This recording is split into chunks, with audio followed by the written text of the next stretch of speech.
Hello everyone. देखिए, electrician trade theory की class जो मैंने लास्ट वाली ली थी उसमें मैंने इलेक्ट्रिक करंट को पूरा डिटेल में इसकी थ्योरी मैंने करवा दी थी। ठीक है, इसकी पूरी डिटेल में थ्योरी करा दी थी। तो इस क्लास में हम लोग उसके कुछ इंपॉर्टेंट क्वेश्चन देखने वाले हैं कि किस तरह के क्वेश्चन पूछता है। ठीक है, इसमें मैंने पूरे करंट से रिलेटेड जितने भी क्वेश्चन बन सकते हैं मैंने सारे कवर करा दिए थे। इससे बाहर कुछ भी नहीं जाएगा, तो वीडियो को लास्ट तक जरूर देखना। ठीक है, तो चलो क्लास शुरू करते हैं आज की।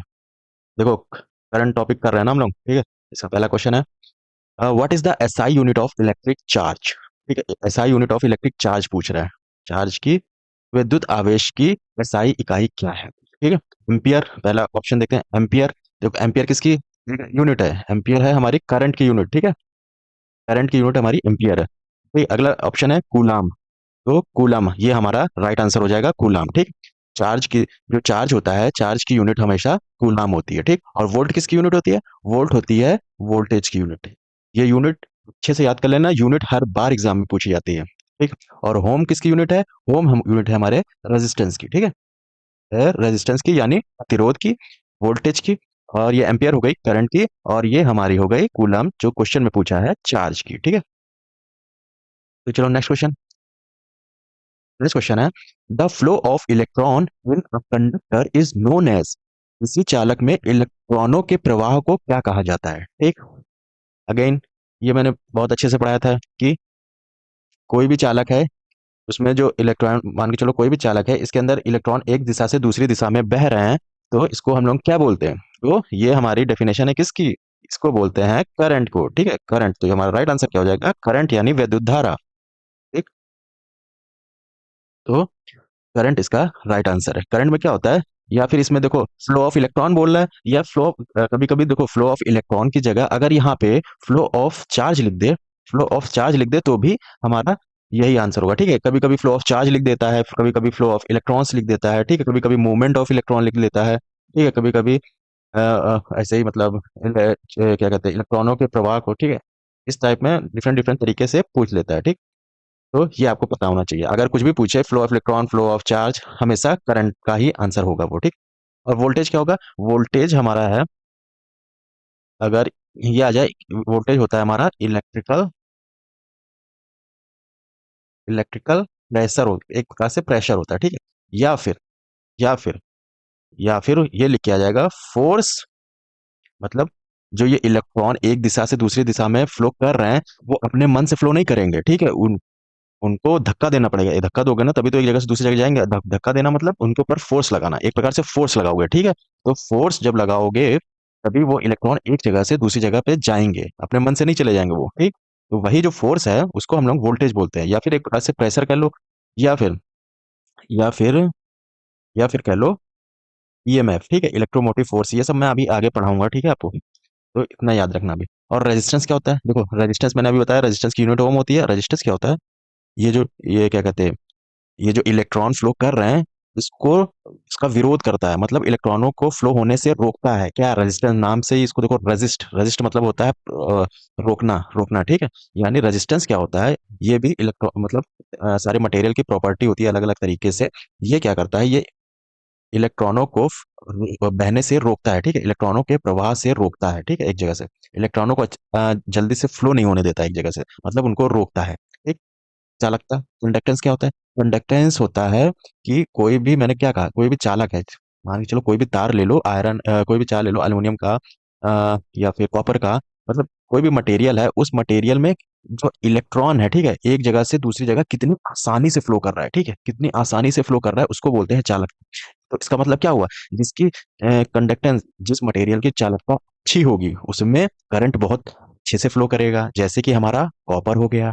ठीक है, हाँ, और जिस चीज में रेजिस्टेंस ज्यादा होगा वहां पे करंट नहीं फ्लो कर पाएगा। ठीक है, क्योंकि ये इलेक्ट्रॉनों को प्रवाह को रोकता है और ये मदद करता है। ठीक है, अच्छे से याद हो गया।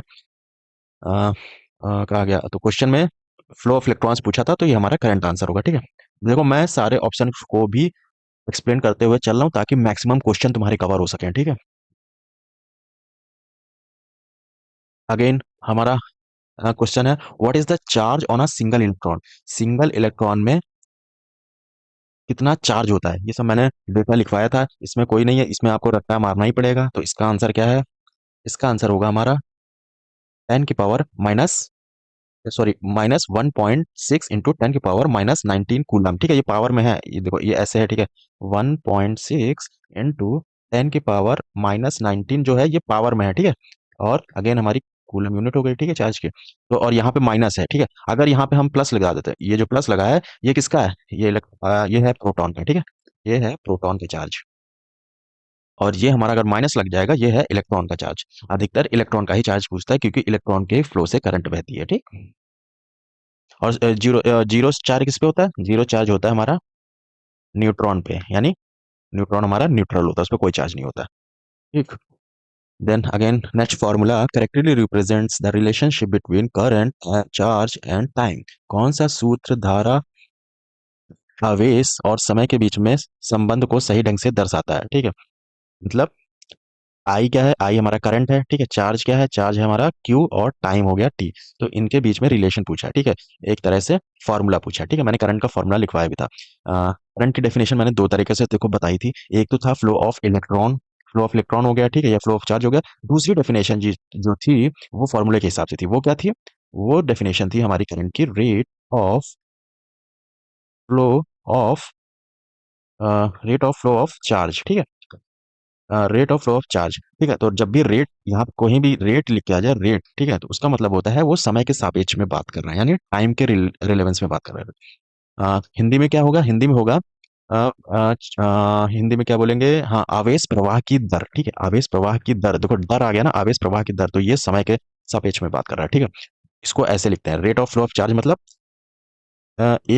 मतलब कितने समय में कितना चार्ज फ्लो हुआ, ठीक है। कितने समय में कितना चार्ज फ्लो हुआ, उसी को हम लोग क्या बोलते हैं, करंट बोलते हैं, ठीक है। तो इससे क्या फॉर्मूला बन गया, आई बराबर क्यू बाई टी। तो ऑप्शन में देखो कहाँ दिया हुआ है, आई बराबर क्यू बाई टी, यानी ये हमारा सही आंसर है, ठीक है। बाकी हमारे आंसर गलत है, ठीक है। और ये हमारा करंट का फॉर्मूला भी है, ठीक है। तो यही क्वेश्चन पूछा था, यही रिलेशनशिप है, ठीक है। ये हमारा आंसर हो गया। मतलब अगर जब भी हमें, देखो, इसके न्यूमेरिकल भी पूछे जाते हैं, तो ये फॉर्मूला आपको अच्छे से याद होना चाहिए। करंट का फॉर्मूला होता है क्यू बाई, ठीक है। क्यू होता है हमारा चार्ज, टी होता है हमारा टाइम होता है, जो कि सेकंड में होता है, ठीक है। समझ में आ गया, ठीक है। अगर ना समझ में आया तो कुछ भी अगर दिक्कत आ रही हो तो कमेंट में पूछ लिया करो। अगला क्वेश्चन है, the nucleus of an atom consist of which particle. परमाणु के केंद्रक न्यूक्लियस में कौन सा कण होता है, ठीक है। देखो, इसमें न्यूक्लियस में कण पूछा है, ठीक है। एटम के अंदर, एटम के अंदर क्या दो पार्ट होते थे, न्यूक्लियस होता था और इलेक्ट्रॉन उसके बाहर चक्कर लगाता था। अब न्यूक्लियस में जो हमारा हम्म, जो हमारा न्यूक्लियस था, इसके अंदर दो पार्टिकल थे। दो कौन कौन से थे, ऑप्शन देखते हैं, इलेक्ट्रॉन एंड प्रोटॉन। देखो ये तो नहीं होगा, प्रोटॉन तो न्यूक्लियस के अंदर होता है, बट इलेक्ट्रॉन उसके बाहर चक्कर लगाता है, ठीक है। तो ये ऑप्शन गलत हो गया, प्रोटॉन एंड न्यूट्रॉन, ठीक है। तो ये हमारा राइट आंसर हो जाएगा। जो न्यूक्लियस होता है उसके अंदर हमारे प्रोटॉन होता है और न्यूट्रॉन होता है, और इलेक्ट्रॉन इसके बाहर ऐसे ऐसे, इलेक्ट्रॉन जो होता है ऐसे ऐसे चक्कर लगाता है, ठीक है। ये इलेक्ट्रॉन ऐसे ऐसे चक्कर लगाते हैं, ठीक है, बाहर। अब मतलब एक सर्कल में चक्कर लगाते रहते हैं, और जो न्यूक्लियस है इसमें प्रोटॉन और न्यूट्रॉन इसके बीच में होते हैं, ठीक। नेक्स्ट क्वेश्चन आ जाओ। 1 ampere is equal to, 1 ampere is equal to, ये पूछ रहा है। देखो क्वेश्चन पे ध्यान देना। ये देखो डायरेक्टली ना पूछकर इनडायरेक्टली आपसे जो मैंने अभी फॉर्मूला बताया ना, करंट, वो फॉर्मूला पूछ रहा है। कैसे, देखो, एम्पियर किसकी यूनिट होती है पहले, एम्पियर किसकी यूनिट होती है, करंट की, ठीक है। करंट की यूनिट होती है ना, तो करंट लिखो, ठीक है। 1 एम्पियर पूछा, तो वन, वन मतलब करंट होता है, तो करंट इसके बराबर होता है, ठीक है। तो करंट किसके बराबर होता था, अभी मैंने फॉर्मूला देखा था, क्यू बाई टी, ठीक है, क्यू बाई टी। अब देखो इसमें यूनिट यूनिट पूछ रहा है। देखो करंट की यूनिट एम्पियर है, तो करंट की यूनिट लिखो एम्पियर, ठीक है। एम्पियर हमने लिख लिया, एम्पियर लिख लिया, ठीक है। अब जब अगर इसमें यूनिट देख रहे हैं हम, तो सब में यूनिट लिखेंगे, ठीक है। ये तो इनकी यूनिट लिखना है हमें, ठीक है। चार्ज की यूनिट क्या है, कूलम, ठीक है, कूलम। और टी की यूनिट क्या है, टी की यूनिट होती है, मैंने क्या कहा सेकंड में, टाइम को सेकंड में लेंगे हमेशा, ठीक है। तो ये हो गया, ठीक। अब ये हमारा क्वेश्चन में यही पूछ रहा था, ठीक है। अब यहाँ पे वन पूछ रहा था, तो इसमें यहाँ भी वन हो जाएगा, यहाँ भी वन हो जाएगा, यहाँ भी वन हो जाएगा, ठीक। तो ऑप्शन में देखो कहाँ है, 1 एम्पियर इज इक्वल टू क्या है, 1 कूलम अपॉन 1 सेकंड। कहाँ पे ऑप्शन में देखो, 1 कूलम अपॉन 1 सेकंड, ठीक है। 1 कूलम अपॉन 1 सेकंड दो दो बार आ गया है, तो ये भी राइट आंसर है, ये भी राइट आंसर है, ठीक। ऑप्शन में थोड़ा मिस्टेक हो गया, दो दो बार रिपीट हो गया है। तो ये हमारा राइट आंसर था, ठीक है, 1 कूलम अपॉन 1 सेकंड। फिलहाल इतना याद रखो। Next question, what is the nature of an atom under normal condition. देखो नॉर्मल कंडीशन में एटम, परमाणु का नेचर पूछ रहा है, मतलब प्रकृति कैसी होती है। प्रकृति को, इसका कहने का क्या मतलब है, देखो इलेक्ट्रॉन आपका नेगेटिव चार्ज होता था ना। इलेक्ट्रॉन देखो, इलेक्ट्रॉन क्या होता था आपका, नेगेटिव चार्ज होता था। तो इसकी प्रकृति क्या हुई, इसकी प्रकृति हुई नेगेटिव यानी ऋणात्मक, ठीक है, हिंदी में ऋणात्मक। वहीं पे प्रोटॉन होता था, प्रोटॉन होता था हमारा पॉजिटिव चार्ज, ठीक है। इसकी प्रकृति क्या हुई, ये पॉजिटिव चार्ज है, यानी हिंदी में बोलेंगे धनात्मक चार्ज, ठीक है। और न्यूट्रल की न्यूट्रॉन की प्रकृति क्या हुई, न्यूट्रल। ये होता है न्यूट्रल, यानी इस पे कोई चार्ज नहीं होता, यानी ये न्यूट्रल होता है, ठीक है। न्यूट्रल यानी उदासीन, ठीक है, उदासीन होता है। तो मैंने बताया था कोई भी एटम, कोई भी एटम होगा, वो अगर अगर नॉर्मल कंडीशन, देखो यहाँ नॉर्मल कंडीशन लिखा हुआ है, कोई भी एटम अपनी नॉर्मल कंडीशन में हमेशा ही न्यूट्रल होगा, ये ध्यान रखना। हमेशा क्या होगा, न्यूट्रल होगा। देखते हैं पॉजिटिव चार्ज, ये तो आपका प्रोटॉन हो गया, ठीक है, ये आपका प्रोटॉन हो गया। नेगेटिव चार्ज ये आपका क्या हो गया, इलेक्ट्रॉन हो गया, ठीक है। इलेक्ट्रिकली न्यूट्रल ये क्या हो गया आपका, न्यूट्रॉन हो गया। प्लस एटम भी अपनी समान स्थिति में न्यूट्रल ही होता है, ठीक है। तो ये आंसर हमारा राइट हो जाएगा, आंसर सी हमारा राइट हो जाएगा। देखो एक एक चीज मैं क्लियर करते हुए चल रहा हूँ, ठीक है। कुछ भी नहीं समझ में आ रहा है देन कमेंट सेक्शन में लिख देना। बाकी मैंने एक्सप्लेनेशन भी इसका दिया हुआ है, तो पॉज करके अगर पढ़ना चाहो तो पढ़ सकते हो। अगेन नेक्स्ट क्वेश्चन है, an instrument use to measure electric current in a circuit is called. Circuit में विद्युत धारा को मापने के लिए कौन सा, मापने के लिए उपयोग किया जाने वाला उपकरण को क्या कहा जाता है। देखो मतलब हर इकाई को मापने के लिए हमारे पास कोई ना कोई इंस्ट्रूमेंट है, ठीक है। जैसे वोल्टेज को भी हम नाप सकते हैं, करंट को भी हम नाप सकते हैं, तो उनको नापने के लिए अलग अलग मीटर बनाए गए हैं, ठीक है। तो वही पूछ रहा है कि करंट को हम कौन से मीटर से नापेंगे, ठीक है, कौन से उपकरण से नापेंगे, ठीक है। तो ऑप्शन देखो, वोल्टामीटर, देखो नाम से ही पता चल रहा है वोल्टामीटर, यानी ये वोल्टेज को नापने के लिए प्रयोग होता है, ठीक है। वोल्टेज किससे नापा जाएगा, वोल्टामीटर से, ठीक है। ओम मीटर, अगेन नाम से ही पता चल रहा है, ओम किसकी यूनिट होती है, रेजिस्टेंस की, ठीक है। तो ओम मीटर किसको नापने के लिए प्रयोग किया जाएगा, अगेन रेजिस्टेंस को, ठीक है। अमीटर, ठीक, अमीटर देखो, अमीटर, ठीक, अमीटर आ गया, एम आ गया ना, और करंट की यूनिट क्या होती है, एम्पियर होती है, तो वही मतलब सेम मिला के आप कह सकते हो अमीटर, ठीक। अमीटर जो होता है वो हमेशा करंट को नापने के लिए यूज होता है, ठीक है। आपने देखा होगा, अगर आपके घर में स्टेबलाइजर लगा होगा तो उसमें देखो वोल्टेज दिखाता है ना, मतलब 200 से 240 ये वोल्टेज दिखाता है ना, जब भी स्टेबलाइजर में देखना वो वोल्ट मीटर होता है, ठीक है। वहीं पे अगर आपके घर में कौन सी पानी वाली मोटर लगी होगी, समरसेबल मोटर लगी होगी, तो उसमें देखना दो मीटर होंगे। एक मीटर होगा वोल्ट मीटर का जिसमें वी लिखा होगा, एक मोटर होगा एक मीटर होगा जिसमें ए लिखा होगा, ठीक है। ए वाला जो होगा वो करंट नापता होगा, वी वाला जो होगा वो वोल्टेज नापता होगा, ठीक है। तो अगर नहीं पता है तो देख लेना, अपने समरसेबल का जो स्टार्टर होता है उसमें देख लेना। अगेन वाट मीटर, वाट किसकी यूनिट होती है, देखो वाट जो यूनिट होती है, वाट यूनिट होती है पावर की, ठीक है। पावर की यूनिट क्या होती है, वाट होती है, ठीक है। और वाट मीटर से क्या नापते हैं, पावर, ठीक है। सारी क्लियर करते हुए चल रहा हूँ। अगेन नेक्स्ट क्वेश्चन देख लो भाई, which particle inside the atom has no electric charge. देखो अभी अभी मैंने एक्सप्लेन किया ना, परमाणु के अंदर किस कण पर कोई विद्युत चार्ज नहीं होता है, ठीक। ऑप्शन देखो, इलेक्ट्रॉन, इलेक्ट्रॉन पे अगेन क्या होता है, ऋणात्मक होता है, यानी नेगेटिव चार्ज होता है, ठीक है। प्रोटॉन पे क्या होता है, पॉजिटिव चार्ज होता है, ठीक है। प्रोटॉन पी से, देखो पी से प्रोटॉन है, पी से पॉजिटिव, ठीक है, ऐसे याद कर सकते हो, पॉजिटिव चार्ज होता है, ठीक है। न्यूट्रॉन देखो, एन से न्यूट्रॉन हो गया, और एन से क्या हो गया, नो चार्ज यानी न्यूट्रल। क्वेश्चन में न्यूट्रल हो गया, ठीक है। नो इलेक्ट्रिकल चार्ज पूछा था ना, न्यूट्रल मतलब वही हो गया कि इस पे कोई चार्ज नहीं है, नो चार्ज, ठीक है। न्यूट्रल मतलब होता है उस पर कोई चार्ज नहीं है, ना पॉजिटिव है ना नेगेटिव है, ठीक। आयन क्या होता है, देखो आयन, आयन पे हमेशा चार्ज मौजूद होता है, चाहे वो पॉजिटिव हो चाहे नेगेटिव हो, ठीक है। हमेशा चार्ज होता है, उसी को आयन बोलते हैं, ठीक। चलो भाई नेक्स्ट क्वेश्चन आ जाओ।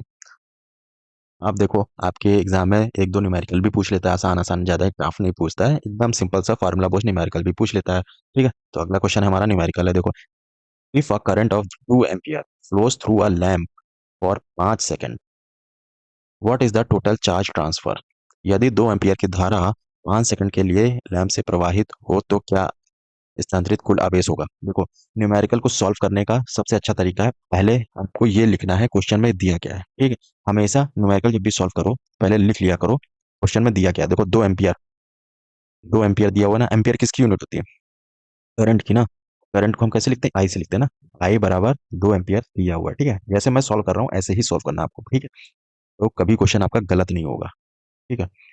इसके बाद देखो, इसके बाद लिखा है मतलब एक क्या, 2 एम्पियर की धारा 5 सेकंड के लिए किसी लैंप से प्रवाहित हो। कोई लैंप है जिसमें, जो कि 5 सेकंड में, 5 सेकंड से जो 5 सेकंड में 2 एम्पियर धारा लेता है, ठीक है। तो टाइम क्या दिया हुआ है हमारा, 2 सेकंड, ठीक है।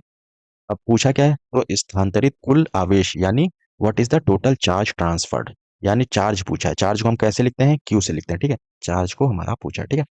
अब भाई पीछे जाओ, मैंने क्या पढ़ाया था अभी, चार्ज का फॉर्मूला, करंट का फॉर्मूला लिखवाया था ना। जब मैंने रिलेशन बताया था तीनों में, क्या लिखवाया था, याद करो। आई बराबर क्यू बाई ई, ठीक है। ये फॉर्मूला हमेशा अच्छे से याद होना चाहिए आप लोगों को। तो अब उसमें देखो दिया क्या क्या है, करंट की जगह हम लोग लिखेंगे क्या, दो, चार्ज हमें दिया नहीं है, निकालना है तो क्यू, और टाइम हमें दिया है क्या, तो ये सॉरी, टाइम यहाँ पे 5 सेकंड दिया हुआ है क्वेश्चन में, देखो 5 सेकंड दिया हुआ है, ये देखो 5 सेकंड, ठीक है। तो ये हमें दिया है 5 सेकंड, ठीक है, तो 5 यहाँ आ जाएगा, ठीक। अब इसमें तुम क्या, थोड़ी बहुत मैथ तो आती ही होगी। जब हमारे क्यू यहाँ से निकालते हैं तो जो इसके नीचे होता है वो इधर चला जाता है, ठीक है, मतलब इस साथ चला जाता है मल्टीप्लाई में, ठीक है। तो क्यू बराबर क्या होगा, 2 गुणे 5, ठीक है। तो 2 गुणे 5 कितना होता है, 2 पंजे 10, और क्यू बराबर, यानी चार्ज की यूनिट क्या होती है, कूलाम, ठीक है। यूनिट हमेशा याद रखना बच्चा, ठीक है। तो आंसर देखो 10 कूलम आंसर आ गया ना। तो ऑप्शन में कहाँ है, देखो ये 10 कूलम, ठीक है, 10 कूलम आंसर है हमारा, ठीक। ये फॉर्मूला अच्छे से याद रखना, ठीक। अब मान के चलो, डायरेक्ट अगर आई पूछ लेता तो ये फॉर्मूला लगा देते हैं, ठीक है। हाँ, इसमें तुम्हारा चार्ज भी पूछ सकता है, प्लस कभी कभी करंट दे देगा, चार्ज दे देगा तो टाइम पूछ लेगा, मतलब कुछ भी पूछे तो इससे आप निकाल सकते हो, ठीक। Again next question, valence electron are located in, देखो संयोजी इलेक्ट्रॉन कहाँ स्थित होता है। देखो वैलेंस इलेक्ट्रॉन का मतलब क्या है, वैलेंस इलेक्ट्रॉन का मतलब होता है, देखो एटम के बाहर मैंने बताया था ना, न्यूक्लियस होता है, इसके बाहर सेल होती हैं, दो, तीन, अ, चार, देखो ऐसे सेल बनी होती है, ठीक है। तो इसको हम लोग सेल को नाम देते हैं KLMN, ठीक है। ऐसे सेल देते हैं, नाम देते हैं, ठीक है।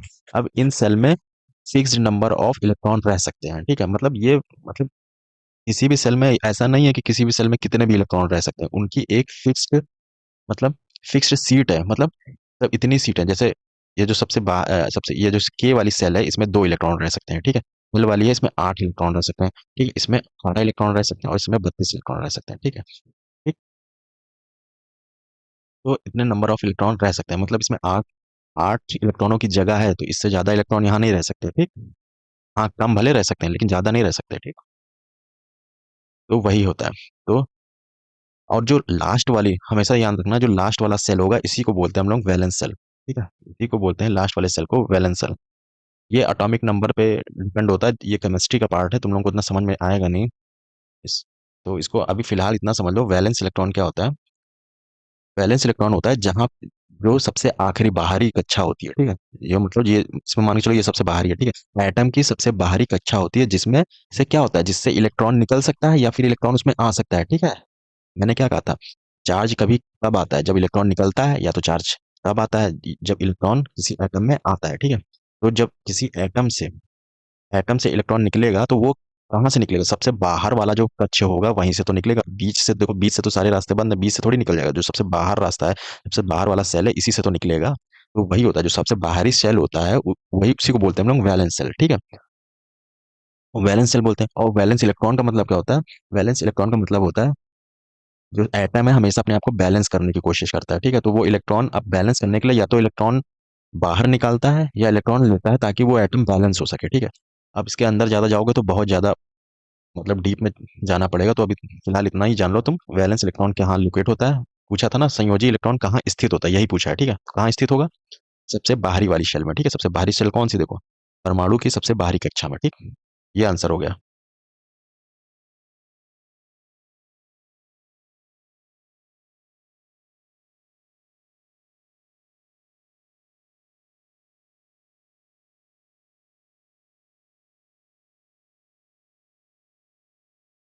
ठीक है, इतना क्लियर है ना? चलो भाई नेक्स्ट देखते हैं। अगला क्वेश्चन क्या कर रहा है, material having large number of free electron are called, ठीक है। देखो क्वेश्चन क्या कह रहा है, इसका मतलब क्या है, free electron, large number of free electron यानी अधिक मुक्त इलेक्ट्रॉनों की संख्या वाले पदार्थ को क्या कहा जाता है, ठीक। देखो मुक्त इलेक्ट्रॉनों का मतलब क्या होता है, मैंने अभी बताया ना कि शेल में इलेक्ट्रॉन रहते हैं, ठीक है। इलेक्ट्रॉन लेकिन निकलते किससे हैं, सबसे बाहरी सेल से, यहाँ सबसे बाहरी सेल से निकलते हैं, यानी वैलेंस सेल से निकलते हैं, ठीक है। तो जो वैलेंस सेल में इलेक्ट्रॉन होगा उसे ही हम लोग बोलते हैं फ्री इलेक्ट्रॉन, क्योंकि यही मूव कर सकता है हर जगह। क्यों इसको फ्री इलेक्ट्रॉन बोलते हैं, क्योंकि यही मूव कर सकता है, यानी बाहर निकल सकता है, या फिर उसमें अंदर आ सकते हैं इलेक्ट्रॉन और बाहर जा सकते हैं। तो और बाकी जो सेल थी, बाकी जो वैलेंस सेल के अंदर जो सेल थी, उससे इलेक्ट्रॉन ना निकल सकते हैं ना जा सकते हैं, ठीक है। वैलेंस जो सेल होगी, उसी बाहरी सबसे बाहरी सेल जो होगी, उसी से इलेक्ट्रॉन हमेशा निकल सकते हैं। और जो बाहरी बाहरी सेल में जो इलेक्ट्रॉन मूव कर सकते हैं, निकल सकते हैं, उन्हीं को बोला जाता है फ्री इलेक्ट्रॉन, ठीक है। उन्हीं को बोला जाता है फ्री इलेक्ट्रॉन, जो कि मूव करने में सक्षम हो, बाहर निकलने में सक्षम हो, ठीक। अब भाई अ, जब large number of free electron हो गए, मतलब बहुत सारे मुक्त संख्या में, बहुत ज्यादा संख्या में फ्री इलेक्ट्रॉन मूव होंगे, जिसमें बहुत ज्यादा फ्री इलेक्ट्रॉन होंगे, तो उसका मतलब क्या है कि उसमें करंट बहुत अच्छे से फ्लो करेगी ना। करंट तो भाई क्यों, करंट कैसे फ्लो करती है, इलेक्ट्रॉनों के मूवमेंट से ही तो फ्लो करती है। और जिसमें बहुत ज्यादा नंबर ऑफ फ्री इलेक्ट्रॉन होंगे, यानी उसमें करंट भी बहुत ज्यादा फ्लो, आराम से फ्लो कर सकती है? तो करंट आराम से फ्लो कर सकती है, तो किसमें फ्लो कर सकती है, तो वही पूछ रहा है। तो ऑप्शन देखते हैं। इंसुलेटर, इंसुलेटर होता है कुचालक, देखो नाम से पता चल रहा है कुचालक, यानी कुचालक, यानी इसमें ये करंट का कुचालक है, मतलब इसमें करंट फ्लो नहीं कर सकती। इंसुलेटर जो होता है उसमें करंट कभी फ्लो नहीं कर सकती। जैसे तुम्हारा प्लास्टिक, प्लास्टिक में क्या करंट फ्लो करती, नहीं करती। रबड़ हो गया, रबड़ में क्या, तो मान चलो प्लास्टिक हो गया, ठीक है, रबड़ हो गया, इसमें क्या करंट फ्लो कर सकती है, नहीं कर सकती। इसके बाद, ठीक है, रबड़ के बाद क्या हो गया, मान के चलो लकड़ी, वुड, ठीक है, सूखी लकड़ी हो गई, ठीक है। ऐसे जितने भी सामान हैं जिसमें करंट फ्लो नहीं करती, आप भी आसपास देखते होंगे जिसमें करंट नहीं फ्लो करती, ठीक है, तो वो सब, उन सबको बोला जाता है इंसुलेटर यानी कुचालक।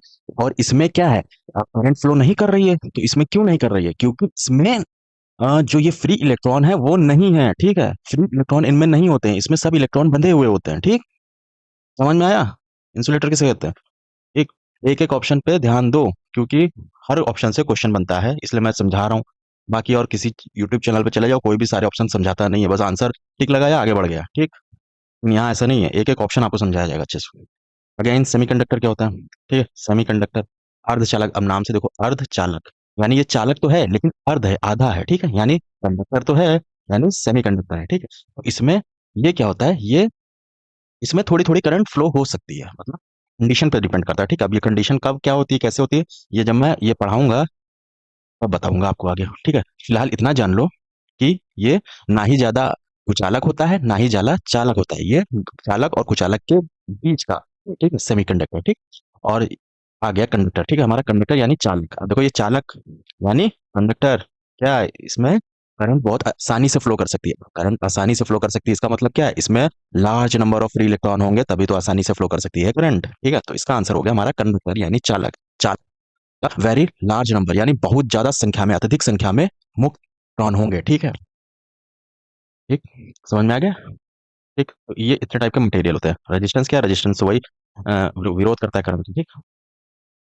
गेन आ जाओ भाई, नेक्स्ट क्वेश्चन हमारा, the direction of conventional current flow is assumed to be, पारंपरिक धारा कन्वेंशनल को दिशा को माना जाता है, ठीक है। अब देखो भाई करंट मूव करेगी, तो इसमें जो कन्वेंशनल पूछा है कि हम कौन सा साइन मानते हैं, देखो साइंटिस्ट लोगों ने एक साइन दे दिया है कि करंट हमेशा इस दिशा से इस दिशा में फ्लो करेगी, ठीक है, तो वही दिशा इसमें बतानी है। ऑप्शन देखते हैं, from negative terminal to positive terminal, ये आपका गलत हो गया। देखो साइंटिस्ट लोगों ने क्या बताया है, हम लोग ने मानता है वही हम लोग पढ़ते आ रहे हैं, ठीक है, जो साइंटिस्ट लोगों ने बता दिया वही हम लोग पढ़ते आ रहे हैं।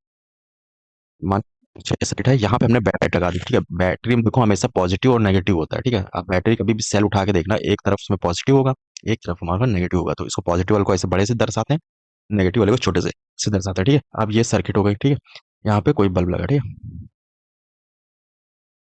अब यही इसमें पूछ रहा है कि भाई करंट किस दिशा से किस दिशा में फ्लो करेगी। देखो करंट ऐसे भी फ्लो कर सकती है, ऐसे भी फ्लो कर सकती है, लेकिन करंट किस दिशा में फ्लो करेगी हम लोग क्या मानते हैं वही पूछ रहा है, ठीक है। इसमें हम बैटरी लगा दिया, पॉजिटिव जो बैटरी सेल लगाएंगे, बैटरी इसका पॉजिटिव होगा या नेगेटिव होगा, तो हमेशा ध्यान रखना करंट हमेशा पॉजिटिव से ही निकलेगी, ठीक है। करंट हमेशा पॉजिटिव से ही निकलेगी, ठीक है। और नेगेटिव के अंदर चली जाएगी, ठीक है। नेगेटिव के अंदर चली जाएगी, मतलब पॉजिटिव से हमेशा पॉजिटिव टर्मिनल से करंट निकलती है, ठीक। पॉजिटिव से नेगेटिव की तरफ करंट बहती है, ठीक, यानी धनात्मक टर्मिनल से ऋणात्मक टर्मिनल की ओर। ये हमारा करेक्ट आंसर हो जाएगा, ठीक। अच्छा, ये कोई एक ये ऑप्शन भी देख लेना, in the same direction of current electron flow. ये इसको मैं समझा देता हूँ, देखो।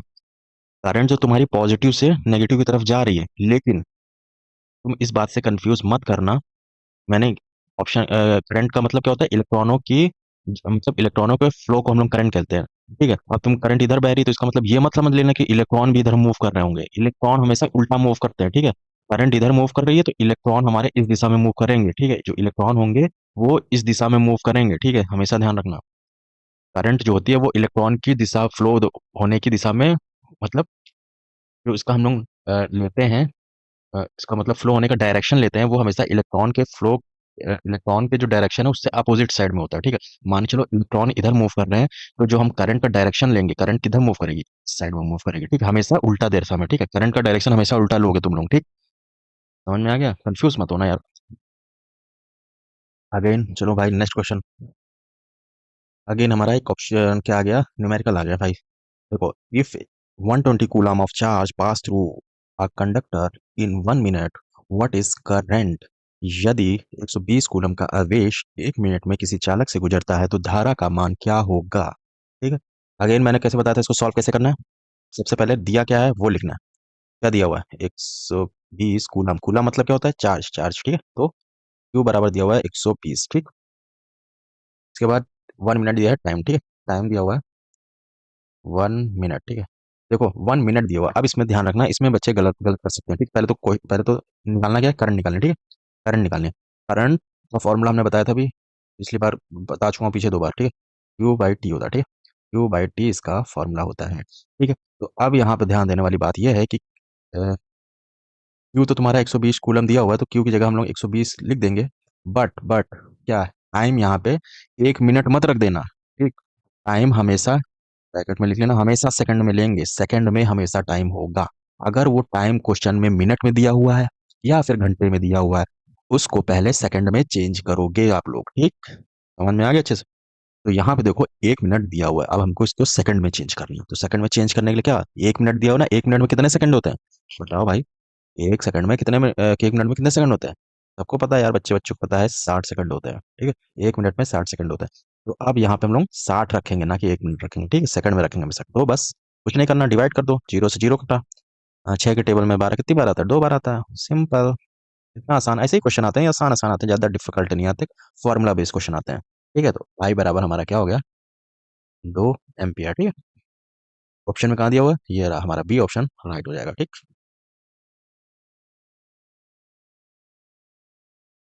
ठीक, चलो भाई next question. Which effect of electric current is used in electric iron heater and toaster. Electric press heater toaster विद्युत धारा का किस प्रभाव का उपयोग किया जाता है। देखो, इलेक्ट्रिक करंट के इफेक्ट मैंने बहुत सारे पढ़ा दिए थे, कितने इफेक्ट होता है, ठीक। तो वही पूछ रहा है, इलेक्ट्रिक आयरन हीटर, इसमें कौन सा इफेक्ट यूज होता है विद्युत धारा का, कौन सा यूज होता है। सिंपल सा, सिंपल सा, अगर नहीं पता है तो पहले ये, मतलब क्वेश्चन में अपने से ये सवाल पूछ लो भाई। आयरन जो क्या कहते हैं, आयरन प्रेस, हाँ प्रेस जो होता है, हीटर होता है, क्या करता है, क्या करता है बताओ। गर्मी देता है ना, गर्मी देता है ना। हीटर क्या करता है, हीटर में आप लोग खाना वाना बनाते हो, क्या गर्मी देता है, ठीक है। तो गर्मी, गर्मी देता है, तो जाहिर सी बात है इसमें कौन सा इफेक्ट होगा, गर्मी को क्या बोलते हैं, हीट बोलते हैं ना, हीट बोलते हैं, यानी तापीय प्रभाव। तापीय प्रभाव होगा, ठीक है, तापीय प्रभाव। ये आपका आंसर हो जाएगा, तापीय प्रभाव, ठीक है। अगर इसका फॉर्मूला देखना है तो हीट का फॉर्मूला होता है I² RT, ठीक है। I² RT फॉर्मूला होता है। मैग्नेटिक इफेक्ट, अच्छा मैग्नेटिक इफेक्ट किसमें यूज होता है, मैग्नेटिक इफेक्ट यूज होता है आपका, जो जनरेटर है, आपके घरों में जो पंखे लगे हैं, फैन लगा है, जो आपने आसपास जो ट्रांसफार्मर लगे हैं, ठीक है, ट्रांसफार्मर लगे हैं, ये सब मैग्नेटिक इफेक्ट पे काम करते हैं, ठीक है। अब केमिकल इफेक्ट पे कौन कौन से, केमिकल इफेक्ट पे कौन कौन काम करता है, जो आपकी बैटरी हो गई, ठीक है, बैटरी हो गई, सेल हो गया, कुछ भी हो गया, ये सब केमिकल इफेक्ट पे काम करते हैं। या फिर इलेक्ट्रोप्लेटिंग, इलेक्ट्रोप्लेटिंग, इलेक्ट्रोप्लेटिंग मतलब क्या होता है, इलेक्ट्रोप्लेटिंग मतलब होता है किसी एक धातु पर दूसरी धातु की परत को चढ़ाना, ठीक है। जैसे लोहे पे जस्ते की परत चढ़ा देते हैं, जिंक की परत चढ़ा देते हैं, ठीक है, वैसे ही होता है। मतलब कोई एक पदार्थ है, उस पर दूसरी पदार्थ की लेप लगा देना, यानी परत चढ़ा देना, ठीक। गैस आयोनाइजेशन इफेक्ट ये किस पे यूज होता है? तो ये जितने भी तुम्हारे देख रहे हो ट्यूबलाइट, पुराने जमाने की ट्यूबलाइट आती थी, आज वाली नहीं, एलईडी वाली को बोल दो, ठीक है? ये पुराने जमाने वाली जो कांच की ट्यूबलाइट आती थी, वो वाली ट्यूबलाइट है, ठीक है? या फिर शादी बारात में देखे होगे बहुत पीला पीला एक बल्ब जलता था जिसको मरकरी बोलते हैं, ठीक है? मरकरी बोलते थे। या फिर जो पहले जमाने में रोड लाइट चलती थी सोडियम वाली, उन सब में सोडियम वेपर लाइट, ठीक है? सोडियम वेपर लाइट या फिर मरकरी लाइट, इन सब में गैस आयोनाइजेशन इफेक्ट यूज होता है करंट का, ठीक? अभी बोलना नहीं, बस इतना ही सही पूछेगा, इससे बात कुछ नहीं पूछेगा। भाई अगर समझ में आ रहा हो, अगर समझ में आ रहा हो तो भाई लाइक कर दिया करो, बहुत मेहनत लगती है बनाने में, तुम लोग लाइक वाइक करते नहीं हो। Again question, electroplating and battery, देखो आ गया ना, अभी यही बताया, ये क्वेश्चन भी आ गया। Electroplating and battering work on which effect of electric current, तो अभी अभी बताया है, क्या उनसे करंट? हाँ, केमिकल, ठीक है, रासायनिक। चलो भाई नेक्स्ट,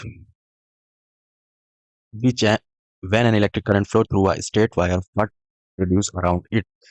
ठीक, किसी सीधे तार से विद्युत धारा प्रवाहित होती है तो उसके चारों ओर क्या उत्पन्न हो जाता है? कोई एक तार है, चलो एक तार है, इससे करंट फ्लो हो रही है, ठीक है? उससे क्या हो रहा है? करंट फ्लो हो रही है, करंट जा रही है। तो जब करंट आई जाएगी तो इसके जो तार के आसपास जो एरिया है, इसके आसपास जो एरिया है उसको बोल देते हैं थोड़ा बहुत, क्या मैग्नेटिक फील्ड जनरेट हो जाएगा, ठीक? इसकी अभी ये तुम पूरा चैप्टर में पढ़ाऊंगा, मैग्नेट वाले चैप्टर में। जब भी किसी तार से करंट फ्लो करेगी तो इसके आसपास मैग्नेटिक फील्ड जनरेट हो जाएगी, ठीक है? तो ये एक चुंबकीय क्षेत्र बन जाएगा, ठीक है? अगर इसमें इलेक्ट्रिक फील्ड भी बन जाती है और मैग्नेटिक फील्ड भी बन जाती है, ठीक है? दोनों बन जाती है, ठीक है? मैग्नेटिक फील्ड, ठीक है, इसके आसपास, तार के आसपास, ठीक। बट देखो, इसमें इलेक्ट्रिक फील्ड कहीं ऑप्शन में इलेक्ट्रिक फील्ड नहीं दिया हुआ ना, ये इलेक्ट्रिक शॉक दिया हुआ है, तो शॉक शॉक तो नहीं होगा, इलेक्ट्रिक फील्ड होगा इसकी जगह होता है, तो वो भी आंसर हो जाता है, ठीक है? मैग्नेटिक फील्ड फिलहाल ऑप्शन में हमारा मैग्नेटिक फील्ड है, तो मैग्नेटिक फील्ड हम आंसर टिक लगाएंगे। एक, देखो, अब एक्सप्लेनेशन भी अच्छे से दिया हुआ है, पीडीएफ पढ़ लेना आप लोग। अगेन नेक्स्ट क्वेश्चन है, neon sign lamp and fluorescent lamp light operate on which effect, देखो फिर वही आ गया ना, लाइट वाला आ गया, तो लाइट वाला किस इफेक्ट पे काम करता है? अभी अभी बताया, गैस आयोनाइजेशन इफेक्ट यानी डिस्चार्ज इफेक्ट, ठीक है? एक, फ्लोरेसेंट ट्यूब किसे बोलते हैं? फ्लोरेसेंट ट्यूब जो वही मैं बताया, कांच वाली जो रॉड आती थी पहले जमाने में, ठीक। बाकी तो मैं अभी तीनों बता ही चुका हूँ, ये सब एक्सप्लेन कर ही चुका हूँ। तो नेक्स्ट क्वेश्चन देख लो। एक इसका भी मैंने बताया हुआ था, देखो, what is the minimum threshold of electric current that human body can start to feel, विद्युत धारा का वह न्यूनतम सीमा जिसे मानव शरीर महसूस करना शुरू कर देता है। देखो, कितनी करंट होती है, कितनी छोटी से छोटी कितनी करंट होती है जो मतलब व्यक्ति यानी इंसानों को महसूस होने लगती है, ठीक है? मैं क्वेश्चन ऑप्शन देखते हैं, देखो 50 एम्पियर, ये तो बहुत ज्यादा करंट हो गई, ये अगर करंट अगर इंसान को लग गई ना, तुरंत जल कर राख हो जाएगा आदमी, ठीक है? तुरंत राख हो जाएगा आदमी, तो ये तो बिल्कुल नहीं होगा, बहुत ज्यादा करंट हो गई, ठीक है? 10 एम्पियर भी बहुत ज्यादा करंट हो गई भाई, ठीक है? 10 एम्पियर करंट अक्सर कौन लेता है? तुम्हारा ये एसी एसी वगैरह, एसी वेसी जो करंट एसी होता है वो 10 एम्पियर तक करंट लेता है, ठीक है? या फिर जो बहुत ज़्यादा हॉर्स पावर की मोटर वगैरह होती हैं, ठीक है, जो थ्री फेज मोटरें होती हैं वो भी 10 एम्पियर तक ले लेती हैं। तो ये भी बहुत ज़्यादा करंट है भाई, इसमें तो आदमी मर ही जाएगा तुरंत, इसमें तो जल के राख हो जाएगा, इसमें आदमी मर जाएगा, झटका चिपका लेगा, मर जाएगा। 1 एम्पियर, हाँ, इसमें थोड़ा बहुत क्या आदमी को फील होने लगेगा, झटका फील होगा कि हाँ मुझे करंट लग रहा है, ठीक है? तो 1 एम्पियर हमारा राइट आंसर हो जाएगा। 100 मिली एम्पियर तो बहुत कम हो गया, इसमें इंसान को पता नहीं चलेगा, ठीक है? ठीक है, ऑप्शन देख लो। हाँ, एक मिनट, ये तो मैंने समझा ही नहीं यार, 1 मिली एम्पियर का मतलब क्या होता है? मिली एम्पियर का मतलब समझ रहे हो? मिली एम्पियर का मतलब होता है कोई भी संख्या लिखी है, जैसे 1 लिखा है इसमें, तो इसके आगे पॉइंट के आगे 3 जीरो लगा दो, मतलब 3 जीरो लगा दो, एक, दो, एक, ये हमारा पॉइंट हो गया, ठीक है? पॉइंट भी जीरो की तरह काउंट होता है, ठीक? तो 0.001 एम्पियर, ठीक है? देखो, जीरो के नाम मात्र करंट है ना, जीरो के बराबर, जीरो जीरो, तब भी ये झटका दे रही है, इसमें सिर्फ हल्का सा महसूस होगा कि हाँ करंट है 0.0 एम्पियर, ये होगा तो आदमी तुरंत मर जाएगा, ये होगा तो तुरंत जलकर राख हो जाएगा, ठीक? तो 1 एम्पियर करंट अच्छे से याद रखना। Again question, which component use the magnetic effect of current to automatically open the circuit during overload, तो इसमें पूछ रहा है मैग्नेटिक इफेक्ट कौन सा, मैग्नेटिक करंट का मैग्नेटिक इफेक्ट यूज करता है सर्किट ड्यूरिंग ओवरलोड, सर्किट में लगा होता है जो ओवरलोड पर मतलब सर्किट को बचाता है, ठीक है। तो ये ऑप्शन ऑप्शन के हिसाब से देखो, देखो इलेक्ट्रिक केटल, केटल क्या करता है, तो गर्मी देता है, ये तो हीटिंग इफेक्ट हो गया, ठीक। इलेक्ट्रिक करंट क्या हो गया, ये हीटिंग इफेक्ट हो गया, तापीय प्रभाव हो गया, ठीक। थर्मल ओवरलोड रिले, तो ये तो थर्मल, थर्मल जहाँ भी थर्मल शब्द आ जाए तो थर्मल सब रिलेटेड होता है टेम्परेचर से, ठीक है। टेम्परेचर से रिलेटेड होगा तो ये भी हीटिंग इफेक्ट पे ही आ जाएगा, ठीक है। Heating effect. तो सर्किट ब्रेकर ये जो होगा, सर्किट ब्रेकर, ये देखो मैग्नेटिक लिखा हुआ ना, ये मैग्नेटिक इफेक्ट पे काम करता है, ठीक है। ये सर्किट को ब्रेक करने के काम आता है, ठीक। जब कभी फॉल्ट वगैरह आ जाता है ना, तो ये सर्किट स्नैप ट्रिप हो जाता है, ठीक। तो वो सर्किट ब्रेकर करता है और इसमें मैग्नेटिक इफेक्ट यूज होता है, ठीक। रियोस्टेट क्या होता है, ये एक प्रकार से रेजिस्टेंस है, ठीक है। चलो भाई, सारे क्वेश्चन मैंने कवर करा दिए हैं। कुछ अगर कुछ भी नहीं समझ में आया तो भाई कमेंट में लिख देना। बाकी इससे बाहर एक भी क्वेश्चन नहीं जाएगा, चाहे आपका ये आईटीआई एग्जाम हो, चाहे कोई भी गवर्नमेंट जॉब का एग्जाम हो, आप इसके आईटीआई करने के बाद दोगे, ठीक है। सब कुछ कवर है, कुछ बाहर नहीं जाएगा, अगर आपने अच्छे से क्लास देखी है तो, ठीक। नए हो तो भाई चैनल को सब्सक्राइब कर लेना, वैसे ही कंटेंट आते रहेंगे, ठीक।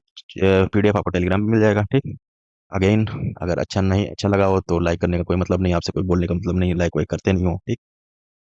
क्लास कैसी लगी कमेंट में बता दिया करो, कैसी लगी है, मुझे कुछ इंप्रूव करने की ज़रूरत है कि नहीं, ज़रूरत है, ठीक। चलो भाई, नेक्स्ट क्लास में मिलेंगे, कल हम पढ़ेंगे वोल्टेज, ठीक है। वोल्टेज पढ़ाऊंगा, थ्योरी पढ़ाऊंगा, देन उसका हम क्वेश्चन भी करेंगे, ठीक है। वोल्टेज पढ़ाऊंगा, देन आपको रेजिस्टेंस पढ़ाऊंगा, ठीक। चलो मिलते हैं कल, टाटा बाय बाय।